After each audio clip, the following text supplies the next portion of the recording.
Hello and welcome to FinTech Talk. I'm your host, Charles Orton-Jones. Today we're looking at AP scams. There's been an explosion recently in the creativity of fraudsters, and we all know on a consumer level just how bedeviled we are by phishing emails, by hacks. Well, your accounts payable team is the soft underbelly of your organization. As they say, it's not a question of when, it's a question of how often. We've seen deep fakes, we see business email compromise attacks, and there's just been an explosion. So here at FinTech Talk, we thought we'd nail the issue and offer you world-class advice on how to protect your organization. So we have summoned two of the world's leading experts on AP scams. And I'm delighted to welcome Mary Schaefer. I think I'm safe in saying for the last 2 decades, Mary has been pretty much one of the most prominent experts on accounts payable. Mary, if you turn your camera and mic on, we will say hello to you. Now, Mary is the founder of AP Now, a source of business intelligence for accounts payable. She is, well, her CV goes on forever. I'll give you just 2 highlights, Mary. You were named top 50 influencer in AP by the AP Association. You're the author of more than 20 books, including the 127 best practices for accounts payable. Is that about right, Mary? Accounts payable has been your life for the last decade or 2? Oh, yes. I like to say eat, drink, and sleep accounts payable. I'm a standard commentary on my life, but I find it interesting. That's a better intro than what I gave you. So, and I'd love for you to welcome Steve Guida as well. Steve is head of retail payments at Deluxe, and Deluxe, as you may know, is one of the world's leading payments organizations.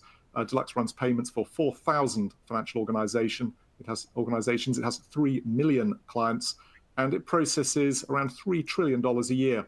That's the equivalent of 15% of the GDP of the United States. So a serious organization. And Steve is the guy who knows more about accounts payables than anyone else at that organization, and is the master of combating scams. So Steve, lovely to have you with us. How are you? I'm doing well. How are you? Yeah, fantastic. I love this subject. It's deep fakes, it's scamsters, it's all the nasty things that go on. And I mean, to kick us off, I wanted just to draw attention to this week's news story, which is that the Lincoln PAC, Lincoln Project PAC, got scammed. They got here we are, Lincoln Project Super PAC tricked into paying $35,000 in a business email compromise scam. Pretty standard vector of attack. The spokesman said the vendor's email was hacked, with the hackers producing authentic-looking invoices that were sent from our vendor's legitimate email account. The hack affected multiple clients of the vendor, including the Lincoln Project. I mean, Mary, start us off here. How on earth can anyone protect themselves from an attack like that? Legitimate invoice, it's an email scam, so email hack. I mean, yeah. So first of all, the first thing that comes to mind is that the company in question should be doing the proverbial 3-way match that we do in accounting. We match the purchase order with the receiving document, or in this case, the receiving service, or it might just have been a 2-way hack because it was the Lincoln Project. I'm not sure exactly what the invoice was for, against the invoice.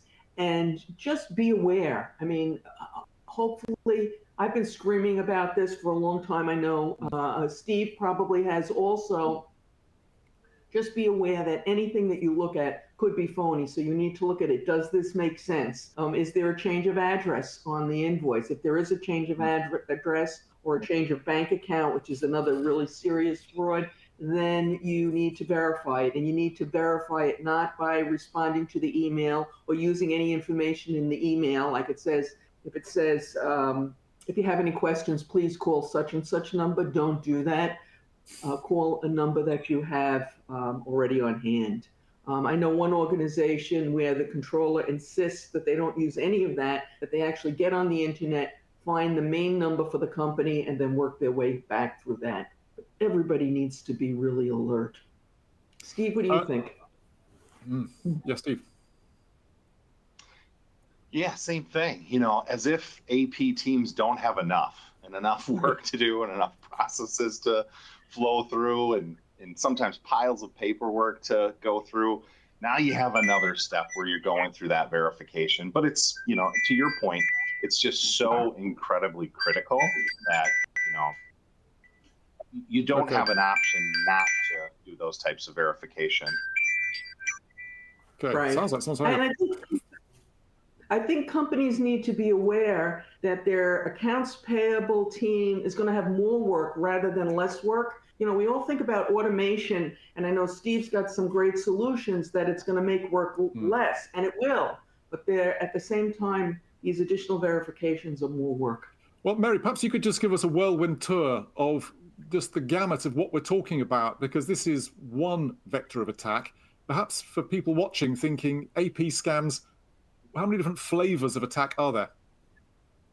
So it can happen in a number of different ways. The example that you just talked about, the phony invoice, but the really devastating one that we're seeing, and Steve, you're probably seeing this one also, is where the company gets an email that looks like it came from their supplier, but it's not from their supplier. So the account may have been hacked, or more appropriately or more likely, the criminals have purchased a URL that is close to the URL of the company that they're pretending to be. So it might be ABC company, and now they've made it, the email actually came from ABE company. But when you're looking at your email, are you looking at the addresses that closely?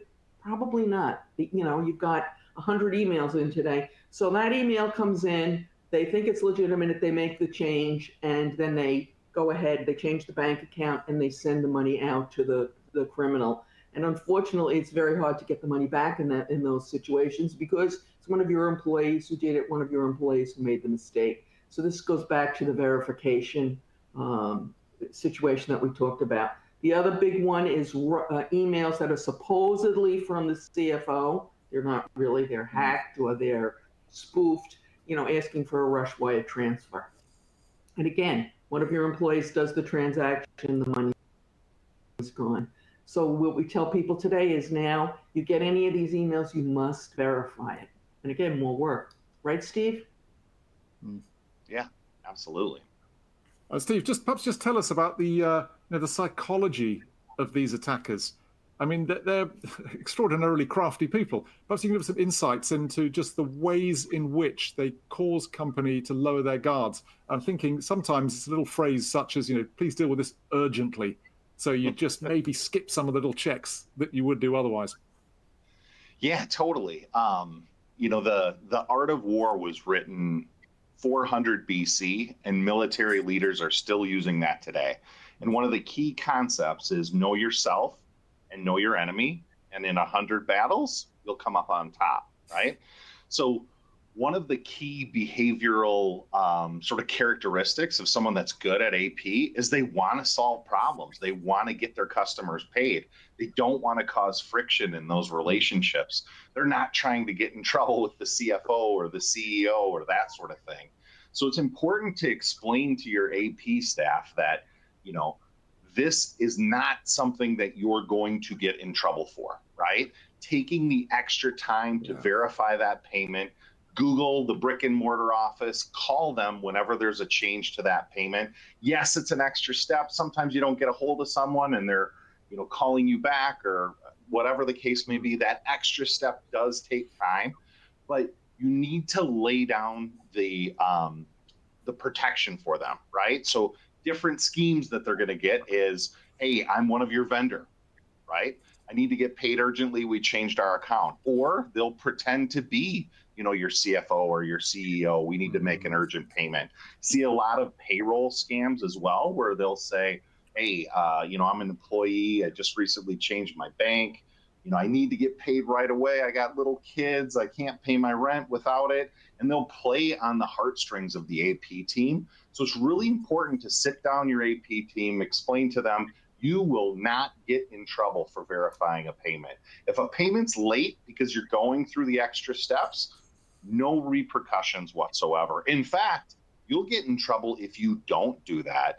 And adding kind of that extra communication with them so that they understand, hey, I'm not going to get in trouble if I take my time to make sure that this payment's good, really takes away one of the main tools that BEC attackers use. That's really valuable. I love these sort of easy to remember lessons. So you're telling your team, yeah, it's okay to take a bit of extra time. We'll praise you and reward you. Yeah, Don't get for rushed. sure. I think that's just such a simple, but really, really important tactic. But maybe we could just talk about the ability to verify, because I mean, Mary, we've had cases of people literally having a video conversation with what they Right. think is a vendor. And just talk us through this, because this is the thin end of a two-ton wedge. Deep fakes. Tell us about them.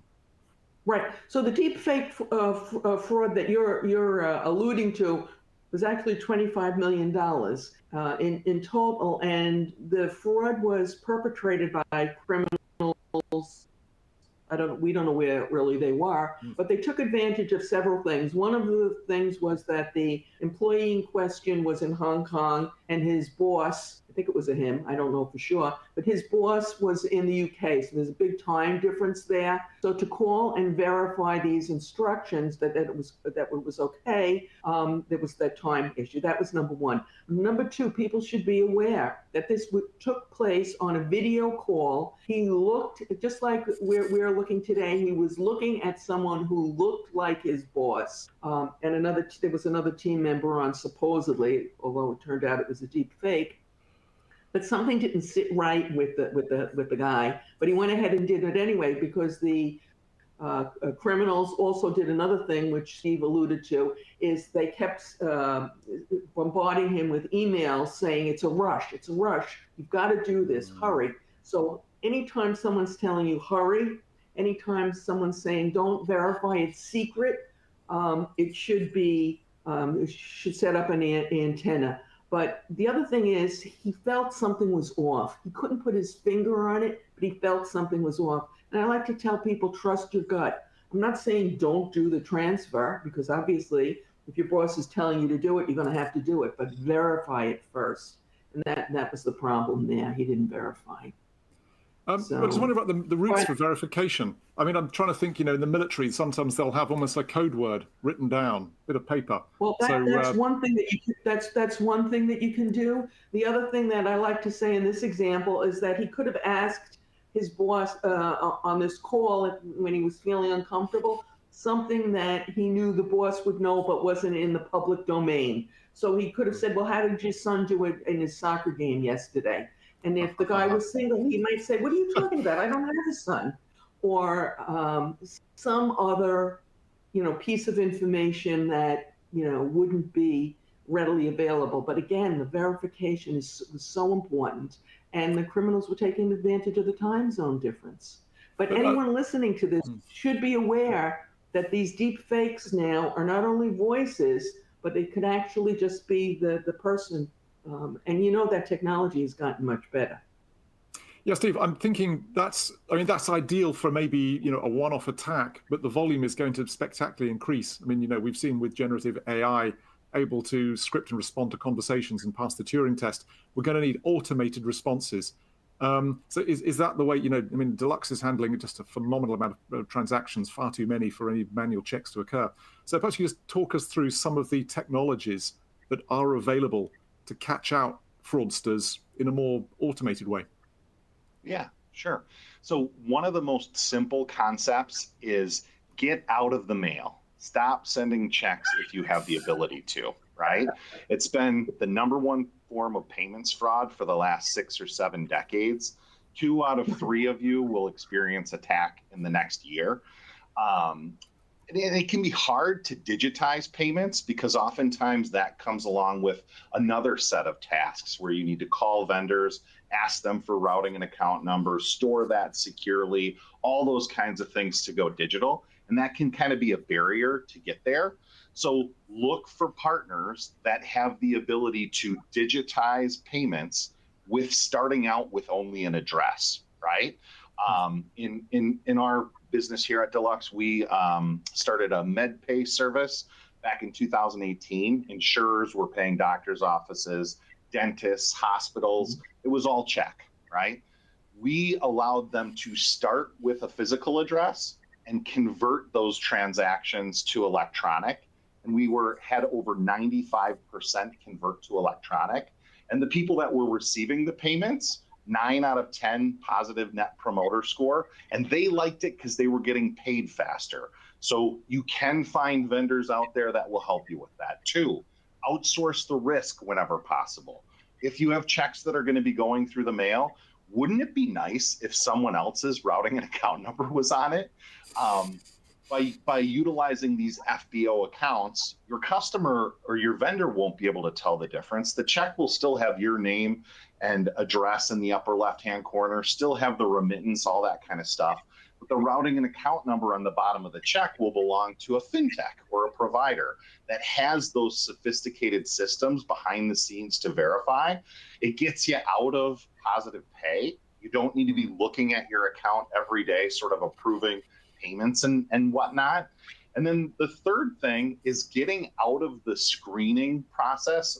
Kind of what we're talking about with BEC attacks is there's a screening verification process that your AP team needs to go through to sort of say, is this payment preference change legitimate or is it fraud, right?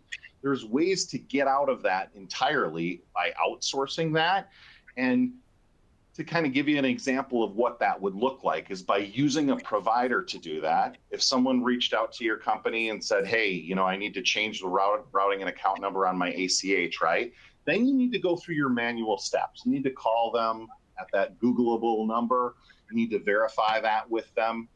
But by using a provider, we can do things behind the scenes from a verification perspective that you just probably can't, because we're a huge payments company. So for instance, if you're trying to push a payment to ABC company, behind the scenes, we'll be able to verify that this payment is actually going to ABC company. And if instead it belongs to Frank the fraudster, we'll block that. We'll also look at other things from an IP perspective, how recently the accounts opened. We'll perform, I think it's over 85 different checks on that payment to sort of look at it behind the scenes and pick out the suspicious ones. So by utilizing a provider that can do some of those things will not only allow you to be safer, but it can also save you a lot of money and remove some of the manual tasks / processes that really is death by 1,000 cuts for your AP team today. Well, Steve, that's so helpful. I love the fact you've got 85 different checks being conducted automatically. And I know here at FinTech Talk, we love to talk up the prospects of fintech payment providers, a lot of whom are cheaper than incumbents. But size sometimes does matter, that back end, that ability to bring maturity, to bring sophisticated anti-fraud technologies in-house into this domain is just something that should not be underestimated, because any savings you'll make will be wiped out when you get hit by an AP scam. Mary, can we just underscore this for our American viewers, because there's a bit of a global divide here on the subject of checks. I can imagine some Europeans are thinking, do Americans still use checks? Can you just confirm to us what on earth is going on in the United States and the continued use of checks? When's the cutoff date? Should anyone be using them? So we shouldn't, I mean, there are going to be a few odd times when you need a check.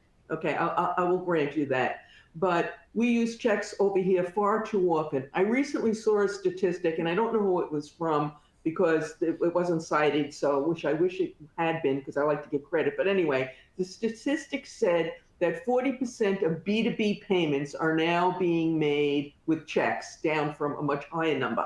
Now, Europeans are probably going, oh my God, that's terrible. And over here in the United States, they're going, yay, we finally broke 50%. He's not disagreeing. That's a great stat. Yeah, we still use a lot of checks. Now, a lot of individuals, like if you ask me how many checks I write in a year or a month or whatever, I probably tell you 5. But the reality is I use what's called online banking here. And in that case, basically, a lot of times it's simply the bank printing the check and mailing it, where they don't have an online. So we've still got a ton of checks. We're making progress, but we're nowhere near where we should be. And another thing that we see is that, we have, over 3 million customers. And one of the themes that we'll sometimes hear when we're talking to customers is who you are and what type of business you have impacts your ability to collect payment data. right? So I might be Steve's landscaping and I might do a fantastic job in your backyard. But if I'm asking you, hey, can I get your routing and account number to pay you electronically? In the back of your mind, maybe subconsciously, you're thinking, this guy is great, does an incredible job with my yard, but I'm not so sure what his info security practices look like, or if he even knows what that is, right? Yeah. So that sometimes plays into it as well, where, we're scared sometimes to share our information because you're as safe as the least safe person that you share your info with. And oftentimes you'll hear about hacks where the fraudsters will dig into their system and look for all of their ACH accounts, so that through that one incursion, through that one attack, they're able to steal, 10, 15, 20 different vendors' routing and account number information. Steve, can I just ask you about the willingness of AP teams to update? Because in order to embrace modern systems, it's possible their jobs will change radically. Some could lose their jobs. Have you discovered an inertia in AP teams to adopt the latest technology? Or is that me being mean about AP teams and their aversion to modern technology? No, I think there's a similar parallel to AI, right? Where many people sort of say, I'm scared of AI. I'm scared that it's going to take my job, so I'm going to stay away from it. The parallel that I'll draw there is AP teams that are moving towards technology to solve their problems, right? They're getting rid of some of the manual tasks, but those people, those members of the team that embrace that type of technology, they're going to be the ones that are going to be there ushering it forward and moving on with the organization, right? AP can be tedious, stacks of paper, and once you're done with today's stack and you feel great, there's another stack there tomorrow. There's certain parts of AP that can be removed, and by removing those manual processes, I think it makes your operation a better place to work. If you could allow people to work from home instead of having to come in every day, that makes you competitive. If I'm toiling over a pile of papers every day, it's tough to retain individuals. Cool. And let's just talk about Mary, go ahead. You've got a point to make. We saw that during COVID, when some AP teams were able to work remotely, and others, they had to go into the office because it was too much paper. It was too much paper. But I will point out that many organizations during COVID who play in you-know-what, that their AP teams would ever be able to do this, were pleasantly surprised to find out just how many of them were. And I think moving forward, as Steve talked about, the people who embrace the technology are going to be the ones who are held on to, and the people who go out and need to get new skills to stay competitive. I mean, we're not here really to talk about AI, but that's another big player in this field, and it will just open up new opportunities. But you can't just sit back in your little comfy space and do what you always did, because that's just not going to work. Okay. Let's just talk about the probability of being hacked. I mean, I interviewed a guy who was the UK's pen tester of the year, penetration tester. He's a white hat hacker whose job was to hack any company that asked him to. And I asked him, what's your success rate? And he just looked a little bit confused and said, no, it's 100%. It's just a question of time. How much money and time are they willing to allow me in order to get control? And he was able to take control of a utility company. And he said he was able to alter the chlorination levels of one of the UK's major utility companies' water levels. So effectively could have poisoned a city. His target normally was to take control of the CEO or CFO's email. He said, you've got that. Not only can you take control of the organization, but then you can start messaging other companies and making overtures from that email address. So, Steve, just how wary should people be about, AP scams? They might think it's a one-off. They might think, well, okay, our processes have worked previously. Just what psychological state should they be in of preparedness for incoming attacks? Yeah, they should be very worried, right? It's a matter of how, right? It's going to happen. And for situations, going back to kind of what we talked about by talking to your AP team, set expectations, right? that's another piece of that meeting where you're sort of saying, if you get emailed by any executive leader of this team and they say, push the funds to here, it's still your responsibility to call them, right? As things progress and get even more and more technical, BEC, where you're just getting an email saying, hey, change this payment from going here to here, right, is going to turn into sort of a multifaceted approach where you might get an email saying, hey, Mary, this is John Smith, CFO, blah, blah, blah, blah, blah, blah, blah. And then they've also trained AI to call you and say, hey, Mary, John Smith calling you. I know I sent you the approval via email, but I just wanted to give you a voice verification as well. They're so smart to even use fraud as a way to sort of shield themselves. So incredibly, incredibly difficult to stay on top of everything. The scheme and the story continually changes, right? So that's why people like Mary and I will sort of try to say, instead of being prepared for every scheme and every story, kind of understand the story arc and where they attack you and kind of what are the similarities. That is the only way I think that you kind of possibly set up your team to succeed. By the time Mary and I hear of BEC fraud scams, things like that, in reality, they probably moved on to something else, something new. So staying in front of it is hard. And the other thing to kind of think about is path of least resistance, right? Yes, you're a target. Yes, fraudsters are coming after you.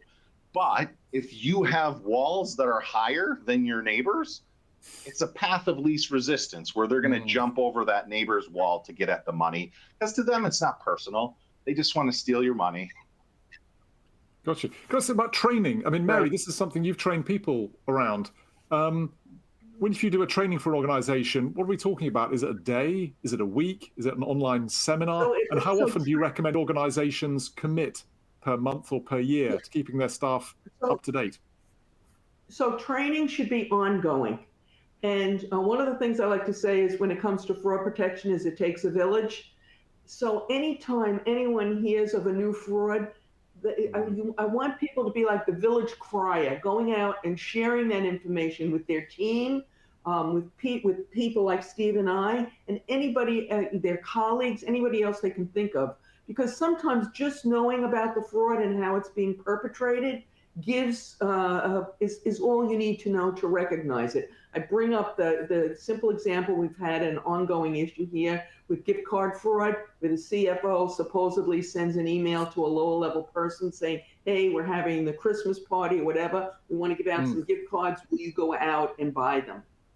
And so the person wants to look good in front of the CFO, so they go out and they buy them. They come back to the office, and this is the part I don't really understand 100% that people fall for. The next email that comes in and says, can you scratch off the silver stuff on the back and either read me off those numbers or email them back to me, take a picture. And then that's the part I don't get that people fall for. But anyway, they do it because it's the CFO or the president, and they want to look good and they want to do what he said, and then they fall for it.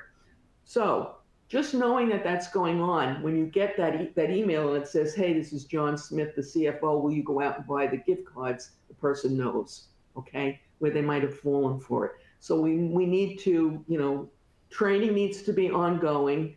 The minute you hear about a fraud, share it with your staff and just be alert for new stuff, but regular training. And Steve, Deluxe, you've got 3 million clients, 4,000 financial organizations. How sort of noisy is the dialogue between you and your customers? Because you've got so many, you can't offer them personal one-to-one support, or can you? What support does Deluxe offer its clients in keeping them abreast of where things can go wrong? Yeah, so we have a variety of different options. So the first answer is really, we hear about it all the time, right? And have heard about it for, the last 50 or 60 years, unfortunately. And when you hear things from customers that are happening in the marketplace over and over and over again, you build solutions to fix that, right? So that's really kind of one of our key jumping off points. I've been working on digitizing payments for probably the last 15, 16 years. And one of the key concepts that we're always thinking about is security and how do you make those payments safer. But we're also thinking about the AP team and thinking about how can we incorporate these protections and these verifications into their day without adding another thing that they have to do, right? The thing that we hear from AP teams over and over and over again is things are complicated. We're making multiple payment types. It's already hard enough. We're juggling. We got 6 balls in the air, and we've got a goal to, reduce our AP staff by 10% in the year, right? So how do you find ways to build these safeguards and securities into your processes while taking away manual processes so that you can get to a space where not only are you safer, but it's cheaper and your AP team is more engaged because they're not spending a lot of their time on the tedious stuff, and you can get them back to thinking about, how can I really make an impact in the organization instead of shuffling through paperwork. Yeah, Mary, I can see you nodding away in recognition to everything Steve was saying. Yes, it is. It's an interesting time. You know that old Chinese proverb, "May you live in interesting times." It can be a blessing or it can be a curse. I think it's really interesting time to be in the workplace, but it's scary also because of everything that's going on. But you've got to, work is increasing. The only way to get ahead of it is to take advantage of technology. And but it also provides a golden opportunity for people to learn new skills and take on new tasks. So I think it's going to be fun, but I think it's going to be a little scary. Can I ask you guys what the situation is like about reporting incidents to the FBI or whoever the governing authority is going to be? Because a lot of people will think, well, we've got an attempted scam, but there's really no point reporting it because nothing will be done. Is that too cynical? And Mary, in your experience, is it worth organizations vocally reporting to the FBI? It's worth reporting. We have something called the I3C. It's part of the FBI where they do investigate. And even if you don't get your money back, it's important that everybody know the level of these frauds so that they take it more seriously. Your chances of getting your money back. Your best chance of getting your money back is if you have an unauthorized, for example, ACH, is to go to your bank immediately. Don't do all your research and, take a week to figure out whether this was really fraud or was one of your people or whatever. Go to the bank immediately because there have been a number of instances where they've been able to get the money back. But, the legal saying time is of the essence. It absolutely is. But report it. We used to be, if you went back maybe 10 or 20 years ago, people didn't like to report it because they felt it reflected poorly on them. But hopefully we've gotten away from that, and there is more. And we have a lot of reporting over here. Whether you get your money back or not, another question. It's a good question. And just really our final theme as we head towards the sort of 35-minute mark, which is the future of this, because we've seen deep fakes and we've seen Gen I getting better and better and better. We've seen the launch of all sorts of LLMs. Meta AI launched a few weeks ago, and it's absolutely stunning. I've been playing around with Gemini, Google's one, and getting stunning results. So, Steve, perhaps you could just speculate, what's the future of AP fraud? Yeah. Technology is going to increase the frequency, right? So instead of someone needing to kind of manually usher someone through this process of kind of diverting funds or pushing them to a new account, now you can start to do it electronically. And unfortunately, the future's here already in the sense that there's conversational AI that can kind of accompany that email and make it seem even more real. I myself, I don't consider myself to be super technical or a dev by any means, right? I was able to train a bot to have 15-minute conversations about a product that we had in under an hour, right? So if I can do that, the bad guys can do that too. So it starts to turn into more of a multifaceted approach, but not only that, it can become an approach that they can automate, and they can put thousands of people through this cadence instead of, kind of needing to manually work through it. So its prevalence is going to get even more.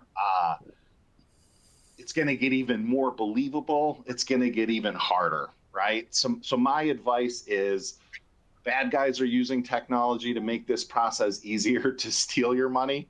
Talk to good guys, talk to fintechs out there about how they can solve your problem, because we're also using technology on our side to protect you and keep you safe. That, for the most part, is invisible to both you and your payee.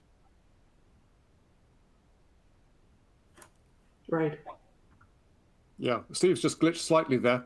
But Mary, exactly what he's saying. Perhaps, Mary, you could take over and just speculate. Just the future. Yeah, so It sounds pretty intimidating, frankly. It is intimidating, but I want to tell people, get your head out of the sand. We have to look at this realistically. Pretending that it's not here or it's somebody else's problem or it won't hit us is not a good approach, not a safe approach. And this is a big, but we can do this, okay? So as long as we stay on top of it, stay ahead of it, talk to each other, learn from each other, share our experiences, I am optimistic that we'll be able to survive this. But also, one last thing, look for new frauds. I wish I could tell you what they were or how they're going to be implemented, but I can't. I'm not, unfortunately, that smart. But, move forward and just expect something new. Love it. Well, guys, thank you so much for that. I think we'll draw to a close. I've been making notes. I've learned do not use checks. From European perspective, come on, Americans, you are the home of global technology. We all use Silicon Valley technology worldwide. It's a little glitch, a little lag that the United States has been vulnerable to. So we expect the people to throw checkbooks out. No excuse for them. Use your gut, I think, is interesting. If you feel something is wrong, if you work in AP, you're probably onto something. That's a really valuable lesson. Take your time, as Steve said. CFOs need to say to their AP teams, it's okay to double check. It's okay. Don't be rushed. You will be rewarded for good behavior. Training, course, as Mary said, ongoing training, absolutely valuable. Share your experiences, including with the law. As Mary says, feel free to be a town crier. Shout about things that go wrong. Other people will learn. You'll help save the money. And I think learn the core principles. This AP scams are evolving so fast, you're not going to keep up with every iteration. But if you know the fundamentals of how they work, you're going to be able to spot them. And of course, I think we've heard just, work with a good payment provider. Steve talked about Deluxe providing 85 automated checks on transactions. So that's really valuable as well. I wonder if I think Deluxe had a useful resource to share, a link that our viewers can click on. If our producer Blendina wants to punch that up. But the website, Deluxe Payments website, is absolutely teeming with useful resources on this. And if people want to go on Amazon and check out Mary Schaefer's back catalogue of books about accounts payable too, they are bestsellers in the industry. So from myself, from Mary, from Steve, everyone here at FinTech Talk, thank you so much for joining us. It's been a highly informative episode, and I hope it saves you money. Thank you. Good luck, everyone. Stay safe.